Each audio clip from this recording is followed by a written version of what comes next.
Bonsoir à tous. Bon, Franck Scherer et Klaus Kunzmann viennent à peu près de conclure le colloque, donc je n'ai plus avoir grand-chose à rajouter. Leur parole était assez riche d'enseignements et surtout de perspectives avec cette idée de l'intelligence artificielle dans les villes. Je remercie Alain Bourdin d'avoir proposé que je fasse la clôture, puisque ça permet un peu de parité pour la fin d'après-midi. C'est parfait. Chers amis, bonsoir à tous, mesdames et messieurs les élus, monsieur le président de la Cité de l'Architecture. Après ces 2 jours intenses de débat, je voudrais vous remercier chacun et chacune, plus particulièrement encore nos intervenants, notamment les élus, parce qu'il faut savoir que pour le programme POPSU, c'est quand même rare d'avoir la parole précieuse des élus pour parler de l'action urbaine. Évidemment les chercheurs, et notamment les chercheurs étrangers, qui sont venus de loin pour nous raconter leur expérience et leurs travaux. Et vous avez apporté tous à cette rencontre une très grande qualité de débat. Je remercie évidemment Alain Bourdin, qui a assuré avec exigence la présidence du comité scientifique de ce colloque, qui clôture, je le rappelle, un cycle de 8 rencontres dans les métropoles, qui étaient partenaires du programme POPSU 2, et de 5 années de recherche dans le cadre du programme POPSU. Avec Alain, nous avons confronté ces dernières semaines, depuis mon arrivée, nos regards et nos parcours, et ce fut pour moi une épatante formation accélérée. Je remercie, je le disais à l'instant, le président Guillaume Sellem, qui nous a accueillis à la Cité de l'Architecture et ses équipes. Également toute l'équipe mobilisée autour d'Alain, au JPA-IGP et au PUCA, qui ont été très très efficaces pour rendre possible l'organisation de cette ambitieuse rencontre. Soyez tous remerciés. Petite parenthèse, néanmoins, il me semble que c'est l'occasion de le faire. Au PUCA, Emmanuel Raoul, mon prédécesseur, a en fait fait la majeure partie du boulot de préparation de ce colloque. Et je n'ai eu qu'à le prendre au vol à mon arrivée en mai dernier. Je profite donc de cette occasion pour le saluer et lui rendre hommage, puisqu'il a dirigé pendant près de 10 ans le secrétariat du plan urbanisme, construction, architecture. Et à l'heure où il s'apprête à prendre un nouveau départ, je veux le remercier lui aussi pour avoir œuvré à faire vivre la médiation entre la recherche expérimentale architecturale et urbaine et l'action dans des conditions pas toujours favorables. Il me revient donc de prononcer ce discours de clôture. Je ne vous cache pas ma fierté, d'abord, d'avoir l'honneur de diriger aujourd'hui le plan urbanisme, construction, architecture au moment où il a permis d'intensifier, je le disais, le dialogue sur la recherche en associant pleinement les élus des métropoles, en complément de leurs services qui étaient déjà fort impliqués.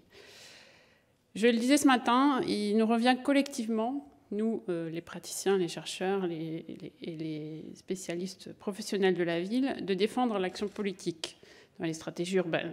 Elle est souvent décriée et je crois que les élus qui ont témoigné nous ont montré toute l'importance pourtant qu'elle revêt pour réellement produire la ville dans les conditions les plus favorables. L'État a été interpellé d'ailleurs hier par plusieurs d'entre eux. Après un quinquennat qui a fait beaucoup bouger les lignes des compétences territoriales en France et qui s'est conclu sur une contractualisation originale au travers des pactes État-métropole, des interrogations sont apparues sur la suite du processus. Nous pourrons profiter de la plateforme POPSU, justement, dans l'avenir, pour suggérer au gouvernement qui est aujourd'hui en place des modalités nouvelles et originales de coopération adaptées à ces nouvelles organisations. Pour ma part, j'ai plutôt retenu une demande de pause législative et de la capacité à expérimenter pour valoriser les spécificités locales et garder de la souplesse. Et bien, ça tombe bien puisque le PUCA est mandaté pour piloter des expérimentations et favoriser l'innovation dans toutes ses dimensions, ce que nous faisons déjà d'ailleurs avec certaines métropoles, dans le cadre d'un programme qui s'appelle les démonstrateurs industriels de la ville durable et qui porte sur le développement de services urbains innovants. Alors que nous débattions ces 2 derniers jours, la France a obtenu à Lima l'attribution des Jeux Olympiques pour 2024 à Paris. Cela soulève, je crois, et ça a été dit également cet après-midi dans les sessions, une question sur l'intégration ou non à cette occasion du territoire du Grand Paris dans la plateforme, ou dans une plateforme, comme POPSU d'observation des projets et stratégies métropolitaines. La dimension de ville-monde de Paris en fait un objet singulier, mais néanmoins passionnant pour les chercheurs. L'écosystème francilien est d'ailleurs en train de se structurer au travers de chaires dédiées, avec des unités de recherche en urbanisme et en architecture, les agences d'urbanisme sur l'observation des dynamiques métropolitaines du Grand Paris. Les entreprises aussi, et ce serait l'occasion pour nous de les intégrer mieux au processus d'observation des stratégies métropolitaines autour du cercle de la recherche. Et il me semble que les Jeux Olympiques nous offrent une opportunité supplémentaire de réflexion, C'est un projet majeur à forte dimension urbaine et architecturale et sociale qui fera une belle matière de recherche. En attendant, quel bilan et quelles perspectives pouvons-nous tirer de cette rencontre ? Être métropole dans un monde incertain. Tel est le titre accrocheur du colloque qui m'a été présenté il y a 3 mois par l'équipe de POPSU, venue avec 14 kilos d'ouvrages de recherche, issus des 2 premiers programmes de la plateforme. Et on m'a dit, tu verras, c'est super, POPSU, c'est le dialogue acteur-chercheur. Je dois vous avouer que j'ai lutté, en fait, pendant les 3 dernières années pour bannir le terme acteur du vocabulaire de mon administration. Tout était question d'acteurs. Les acteurs nous ont dit que, les acteurs de la construction, les acteurs du climat, les acteurs de l'énergie. Je préfère qu'on nomme les choses par leur nom. Et puis la vraie vie, ce n'est pas un théâtre. Il n'y a pas ceux qui jouent un rôle, et puis ceux qui agissent et ceux qui réfléchissent. Quand on crée, comme le permet la plateforme POPSU, des dialogues locaux entre les professionnels de la ville, des élus, des citoyens et des chercheurs, tout le monde agit, pratique et observe le territoire. Et tout le monde réfléchit. Mais il y a ceux dans le métier de produire de la connaissance et ceux qui produisent de la ville. Donc le dialogue acteur-chercheur, comme s'il y avait la tête et les jambes, c'est pas trop mon truc. On est sociologue, on est urbaniste, on est climatologue, on est élu, on est architecte, on est urbaniste, on est ingénieur territorial. L'idée, c'est de développer l'intelligence collective. Ça vient d'être dit, donc je fais un peu de redite. Pour ma part, fraîchement débarquée du monde de la transition énergétique et en plein « Make our planet great again » et mobilisons la recherche pour le climat, j'ai insisté pour que ce colloque international soit placé sous le signe de la COP21. Parce que j'ai la conviction, comme cela a été dit et rappelé hier par Richard Sennett, que les métropoles commandent l'avenir de la planète. Je suis heureuse que nos intervenants soient revenus nombreux sur ce sujet, et notamment les Américains, montrant bien l'importance de cette problématique dans la vie des territoires. D'ailleurs, partout dans le monde, comme le disait Johanna Roland, les villes entrent en résistance. Et c'est un phénomène en soi assez intéressant également à analyser, face aux États climato-sceptiques en particulier. Saskia Sassen nous disait hier qu'il fallait mettre le lieu avant la méthode. The zone before method. Excusez-moi. Et Alain Bourdin a fait apparaître que les métropoles ne se ressemblent pas, mais qu'elles affrontent toutes les mêmes défis. Comprendre les métropoles en train de se faire, c'est s'imprégner du lieu et trouver les solutions spécifiques pour répondre à ces défis. Les métropoles, on l'a dit longuement, affrontent, il me semble, 2 grands défis majeurs et mondiaux qui sont caractéristiques de ce siècle, le dérèglement climatique et la révolution numérique. Elles portent face à ces défis, cela a été dit aussi, des responsabilités stratégiques au regard des effets directs et indirects de ces 2 grands phénomènes. L'accueil, on en a parlé encore cet après-midi, dans le contexte de migration infra et internationale, la gouvernance des relations citoyens, entreprises, territoires, où les décisions sont aujourd'hui beaucoup plus partagées, y compris celles qui ont un impact sur la vie de la collectivité. La résolution des fractures sociales et territoriales, qui a été encore à l'ordre du jour de l'après-midi, la prévention des risques, la construction et l'aménagement durable et résilient, la mise en place de nouveaux modèles économiques. Et Robert Herrmann l'a bien illustré hier avec son économie régionale basée sur une industrie du bois dans les Vosges qui devient un effort gagnant-gagnant avec la partie est de l'Alsace. Et le développement d'une véritable démocratie participative, illustrée cette fois par Johanna Roland à Nantes. La recherche dans ces domaines nous aide à prendre du recul. Va pour le dialogue décideur-chercheur, donc. Mais la société moderne n'autorise pas facilement cette prise de recul. Et on a vu comme les durées de mandat politique étaient un frein à l'appropriation par les décideurs d'une réflexion approfondie dont on devra encore tirer les enseignements pour l'action. Or, ça a été dit également, notamment par Alain en introduction, la modernité est exacerbée dans les métropoles, ultra connectées et hyper individualisées. Dans les métropoles, au-delà de 140 signes, point de salut. Dans les médias métropolitains, la France périphérique, thème central mis en avant par Marie-Christine Jaillet, qui sera sans doute un des fils rouges du prochain programme POPSU, mais dans une forme plus constructive de la métropole et les autres, la France périphérique donc tient dans un petit livre jaune de 100 pages. C'est pourquoi ce programme POPSU est une gageure. Et votre présence nombreuse aujourd'hui et hier montre qu'elle n'est pas insurmontable. Pierre Vels l'a affirmé, les métropoles régionales sont une success story à la française. Et Robert Herrmann nous a invités à regarder positivement le fait métropolitain. Les dernières lois de décentralisation ont produit un nouvel ordre des choses, certes, entre l'État et les métropoles, les régions et les métropoles et les autres. C'est une bonne chose et cela invite finalement à la coopération et au dialogue. C'est un élu qui le dit. Il y a néanmoins un besoin immense de cohésion sociale et spatiale dans et autour des métropoles. Et ça doit être, il me semble, un axe central des travaux de recherche qui peuvent être engagés au travers de ce programme.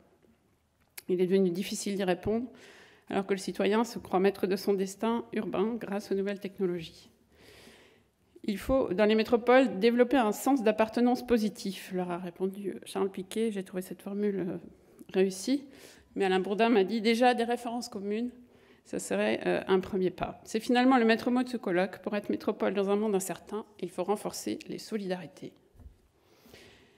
Qui gouvernera les métropoles demain? C'est une vraie question. Et après Saskia Sassen, qui est bien inspirée de nous dire que ce n'est plus le numérique en tant qu'infrastructure qui va changer nos vies, mais ce qu'on peut en faire. À l'instant, Franck Scherer vient de nous faire très peur avec l'intelligence artificielle. Mais effectivement, ce sont des questions centrales sur lesquelles, sans l'aide de la recherche et d'un travail approfondi de comparaison et de compréhension, on pourra difficilement donner des clés pour agir.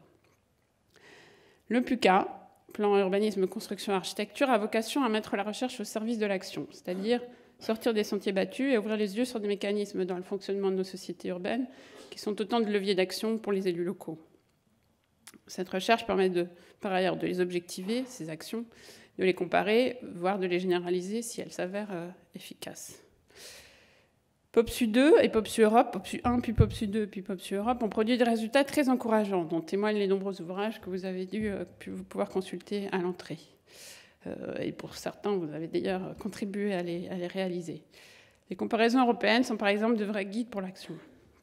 La confrontation au niveau territorial des savoirs et des chercheurs et des démarches des savoirs des chercheurs et des démarches des collectivités a été extrêmement fructueuse et c'est une voie que nous devrons conforter et enrichir à l'avenir. Cette richesse des regards croisés, de l'intelligence collective et des expériences partagées, c'est l'essence des travaux qui devront sortir des futurs programmes POPSU. J'ai l'honneur de vous annoncer aujourd'hui, avec beaucoup d'enthousiasme, que l'aventure POPSU continue, c'est pas complètement une surprise, mais quand même, avec une ambition renouvelée. 3 programmes vont être lancés, qui vont mobiliser pour 3 à 5 ans les unités de recherche françaises et européennes. Un nouveau conseil stratégique de la plateforme, présidé par Jean-Marc Hoffner, sera réuni le 27 septembre au Conseil économique, social et environnemental pour en fixer les principales orientations. Ces 3 programmes, quels sont-ils? Le programme POPSU Métropole, qui est un POPSU 3, on peut dire, puisqu'il prend la suite des 2 premiers POPSU. Nous espérons qu'il réunira au moins 10 plateformes locales parmi les métropoles que le président Herman a sollicitées dès cet été. Les 22 métropoles donc, de la nouvelle formule retenue dans la loi. Il doit réussir à la fois à faire prendre la grève du dialogue décideurs-chercheurs, déjà évoqué, en mobilisant les élus sur la durée, et ce sera une gageure d'arriver à maintenir ce dialogue sur le temps de la recherche. Mais il devra aussi s'ouvrir plus largement à la société civile, entreprises, citoyens, autres territoires, on l'a vu, mais aussi tous ces tiers-lieux, les think tanks, les Fab Labs, évoqués ce matin et encore cet après-midi d'ailleurs par nos intervenants, qui participent eux aussi à la mise en place de solides écosystèmes locaux puisqu'ils sont très ancrés dans les territoires en question. En mobilisant éventuellement les conseils de développement, Marie-Christine Jaillet en président, et toujours en créant l'événement le plus souvent possible sur le terrain.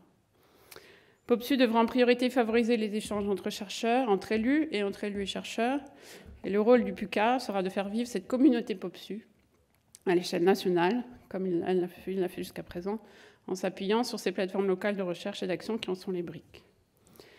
Deuxième programme, le programme POPSU Monde, qui prendra la suite du POPSU Europe, que vous connaissez sans doute déjà.